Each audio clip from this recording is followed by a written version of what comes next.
گفتند که فرزند نیک باغ پدر، فرزند بد داغ پدر.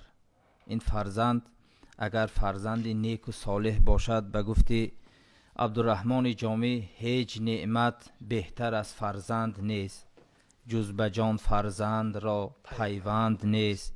حاصل از فرزند گردد کام مرد، زنده از فرزند ماند نام مرد. چشم تو تا زنده ای روشن به دوست، خاک تو چون مرده ای گلشن به دوست. دست تو گیرد اگر افتی زی پای، پای تو باشد اگر مانی به جای. پشتی تو از پشتیش گردد قوی، عمرت از دیدار او یابد نوی.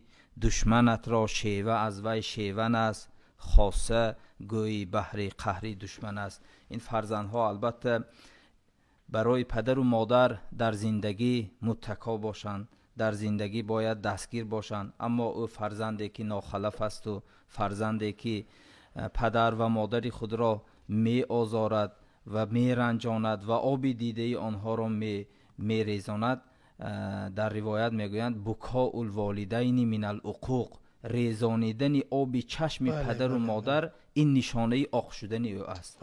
برای همین من حیران می شوم به این فرزندهایی که به جای آنکه در این ایام پیری این موسفید و این پیرزن آمده خدمت کنند، به آنها یاری رسانند، دعای آنها را گیرند، زیرا شرط اساسی بهشت به درآمدن هر یک انسان این رازگی پدر و مادر است. در علم تفسیر میگویند بعضا چیزها مقارن ذکر کرده می شود، یعنی یکتش به یکتش نمی شود. خدا همون وقت راضی می شود که پدر و مادر اگر راضی باشد.